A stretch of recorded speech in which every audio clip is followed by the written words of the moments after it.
7 दिसंबर 1941 ये इतिहास का वो आखिरी दिन था जिसके बाद दुनिया का नक्शा हमेशा हमेशा के लिए बदलने जा रहा था। यूएस नेवी की बेस पर एक आफत टूटने वाली थी जिसका अंदाजा किसी को भी नहीं था। बैटलशिप में मौजूद एक अफ्रीकन अमेरिकन बावर्ची डोरिस मिलर सूरज निकलते ही नेवी ऑफिसर्स को नाश्ता सर्व करता है और उसके बाद उनकी लॉन्ड्री कलेक्शन के काम पे लग जाता है। सुबह के ठीक 7:57 पे डोरिस को एक सायरन सुनाई देता है। वो सायरन जो शायद कोई भी सेलर अपनी सर्विस में सुनना ही नहीं चाहता।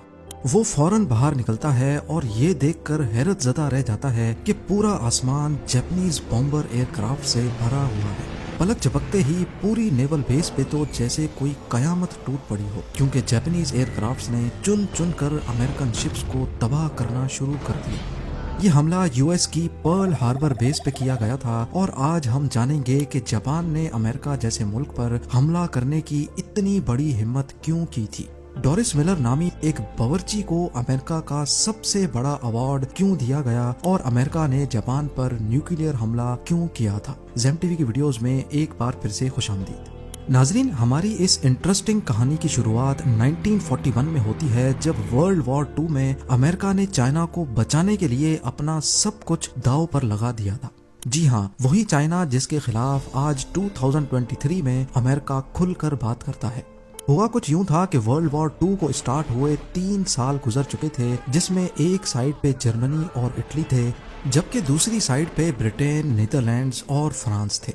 इस जंग में अमेरिका का कोई पार्ट नहीं था। अमेरिका पूरी तरह से न्यूट्रल था क्योंकि वर्ल्ड वॉर 1 में हुए नुकसानात की वजह से अमेरिका खुद को यूरोप और एशिया में होने वाली जंग से बिल्कुल अलग रखना चाहता था। पर एक मुल्क था जो अमेरिका को मुसलसल सताए जा रहा था और वो था जापान। जापान के पास नेचुरल रिसोर्सेज कम होने की वजह से वो अपने आस पड़ोस के मुल्कों पर धड़ाधड़ कब्जा जमा रहा था ताकि वो अपनी नेचुरल रिसोर्सेज की डिमांड्स पूरी कर सके। कोरिया, ताइवान और चाइना के बड़े इलाकों पर जापान कब्जा कर चुका था। पैसिफिक ओशन में ही जापान के करीब फिलीपींस, मलेशिया और इंडोनेशिया पर भी इसकी नजर थी। पर मसला ये था कि मलेशिया ब्रिटिश कॉलोनी थी, इंडोनेशिया नीदरलैंड्स की और फिलीपीन न्यूट्रल रहने वाले अमेरिका की कॉलोनी थी। इन कंट्रीज को जापान का दूसरे मुल्कों पर कब्जा करना बिल्कुल भी ठीक नहीं लग रहा था क्योंकि जापान के पीछे असल में हिटलर का हाथ था और हिटलर ब्रिटेन और अमेरिका का दुश्मन था। जापान की ये हरकतें देखकर जुलाई 1941 में अमेरिका ने जापान को ऑयल देना बंद कर दिया। जापान के पास खुद का ऑयल नहीं था बल्कि उसकी डिमांड का 80% ऑयल वो अमेरिका से ही इम्पोर्ट करता था। अमेरिका ने उसके सामने ये कंडीशन रखी कि पहले उसको चाइना में अपना कब्जा छोड़ना पड़ेगा, फिर जाकर उसको ऑयल दिया जाएगा। जापान के लिए ये एक बहुत ही मुश्किल फैसला था। एक तरफ अगर वो चाइना से अपना कब्जा छोड़ देता तो पूरी दुनिया समझती कि इसने हिटलर की सपोर्ट के बावजूद अमेरिका के सामने अपने घुटने टेक दिए हैं। दूसरी तरफ ऑयल था जिसके बगैर जापान का होल्ड वैसे ही कमजोर पड़ जाना था। जापान ने फैसला किया कि वो चाइना से अपने फौजी वापस नहीं बुलवाएगा, बल्कि अंदर ही अंदर उसने प्लान बनाया कि वो ऑयल के लिए इंडोनेशिया पर कब्जा करेगा, लेकिन ये काम इतना आसान नहीं था। जैसा कि हम पहले भी जान चुके हैं कि इंडोनेशिया उस वक्त नीदरलैंड्स की कॉलोनी थी और वहां तक पहुंचने के लिए जरूरी था कि पहले फिलीपींस पर कब्जा किया जाए जो कि अमेरिका की कॉलोनी थी। जापान को अच्छी तरह मालूम था कि अगर उसने फिलीपींस पर हमला किया तो उसकी जवाबी कार्रवाई पैसिफिक ओशन में ही मौजूद American naval base Pearl Harbor से की जाएगी।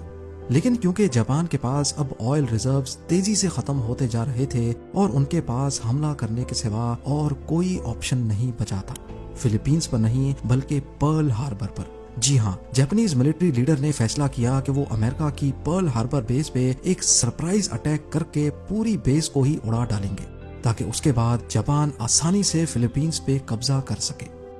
जापान अब चुपके से पर्ल हार्बर पर अटैक करने की तैयारी में लग चुका था। उसने अपनी फ्लीट तैयार करना शुरू कर दी जिसमें 2 बैटलशिप्स, 39 सबमरीन्स, 30 डिस्ट्रॉयर्स और हैरत अंगेज तौर पे 414 बॉम्बर एयरक्राफ्ट थे। इन एयरक्राफ्ट्स को 6 एयरक्राफ्ट कैरियर्स के जरिए पर्ल हार्बर की तरफ रवाना किया गया। दूसरी तरफ अगर पर्ल हार्बर पर खड़ी अमेरिकन फोर्स का अंदाजा लगाया जाए तो इसमें 8 बैटलशिप्स, 59 एंटी एयरक्राफ्ट शिप्स, 4 सबमरीन्स और 390 एयरक्राफ्ट थे। देखा जाए तो अमेरिका के पास जापान का हमला नाकाम बनाने के लिए काफी फोर्स मौजूद थी, लेकिन इसके लिए जरूरी था कि इनको पहले से इस हमले की इंफॉर्मेशन मिल जाए।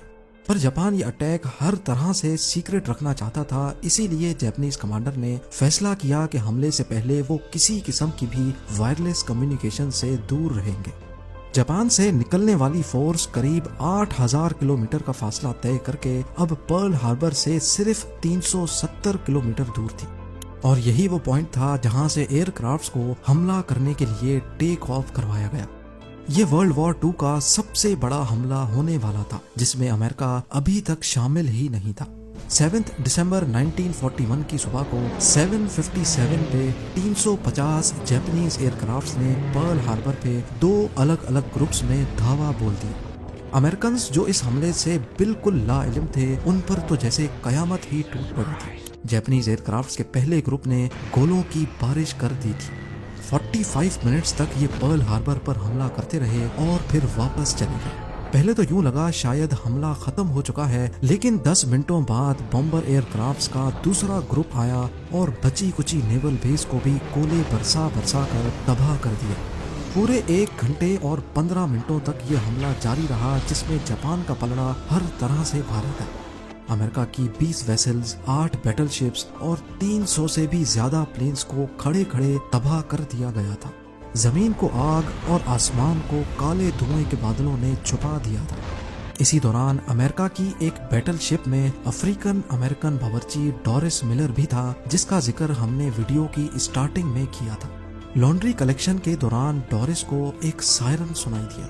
ये खौफनाक सायरन सुनकर जब तक वो बाहर आता, एक जापानीज टॉर्पेडो मिसाइल उनकी शिप पर आ लगा, जिसमें शिप कैप्टन समेत बहुत ऑफिसर्स जख्मी हो गए। डोरिस ने अकेले जख्मियों को सेफ जगह पे शिफ्ट किया और फिर एंटी एयरक्राफ्ट मशीन गन पे जाकर खुद जापानीज एयरक्राफ्ट्स पर पलट कर वार किया। उसने बगैर ट्रेनिंग के टोटल 6 जापानीज तैयारे मार गिराए थे, जबकि इस हमले में जापान ने टोटल 29 एयरक्राफ्ट्स खोए थे। डोरिस मिलर पहला अफ्रीकन अमेरिकन था जिसको बाद में नेवी क्रॉस दिया गया। ये अवार्ड यूएस नेवी का सबसे बड़ा, जबकि यूनाइटेड स्टेट्स में मेडल ऑफ ऑनर के बाद दूसरा बड़ा अवार्ड है। 1 घंटे 15 मिनट हमला आवर होने के बाद जापानीज एयरक्राफ्ट तो वापस चले गए, लेकिन वो अब अमेरिका को भी वर्ल्ड वॉर 2 में धकेल चुके थे। वही अमेरिका जो इस हमले से पहले वर्ल्ड वॉर 2 में शामिल ही नहीं था। अमेरिका ने पर्ल हार्बर पर हमले के अगले ही दिन जापान को सबक सिखाने का फैसला कर दिया और उनके खिलाफ खुली जंग का ऐलान भी कर दिया।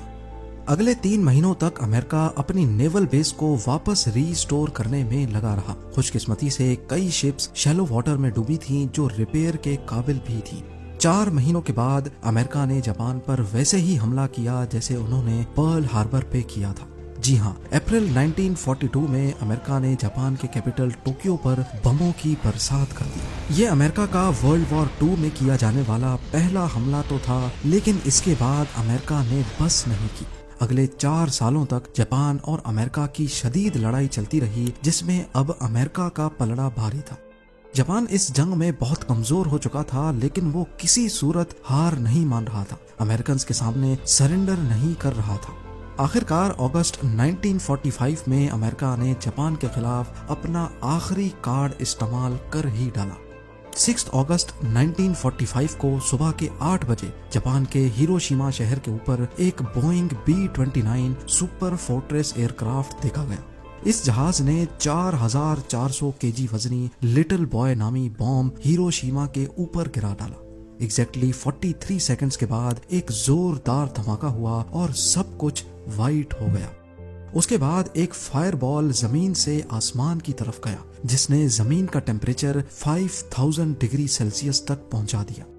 ये हिस्ट्री का पहला न्यूक्लियर अटैक था, जिसने सिर्फ एक चुटकी में ही पूरे हिरोशिमा पर 80% से भी ज्यादा बिल्डिंग्स को मिट्टी का ढेर बना दिया। जापानीज मिलिट्री लीडर्स के तो जैसे पैरों तले जमीन ही खिसक गई थी। अभी वो कुछ और समझते कि 3 दिनों के बाद 9 अगस्त को अमेरिका ने जापान के शहर नागासाकी पर भी न्यूक्लियर बॉम्ब गिरा दिया। ये मार्क 3 बॉम्ब था, जिसका कोड नेम फैट मैन रखा गया था। 4670 केजी वजनी इस बॉम्ब ने गिरते ही पूरे शहर को सफाए हस्ती से ही मिटा डाला। ये वो 2 न्यूक्लियर बॉम्ब्स थे जो इंसानों पर इस्तेमाल होने वाले पहले और आखिरी बॉम्ब्स थे। एक अंदाजे के मुताबिक हिरोशिमा और नागासाकी के हमलों में 2,60,000 के करीब लोग मारे गए। इस हमले के अगले ही हफ्ते जापान ने अमेरिका के सामने सरेंडर कर लिया और इसके साथ ही वर्ल्ड वॉर 2 भी अपने अंजाम को पहुंची। उम्मीद है ज़ेम टीवी की ये वीडियो भी आप लोग भरपूर लाइक और शेयर करेंगे। आप लोगों के प्यार भरे कमेंट्स का बेहद शुक्रिया। मिलते हैं अगली शानदार वीडियो में।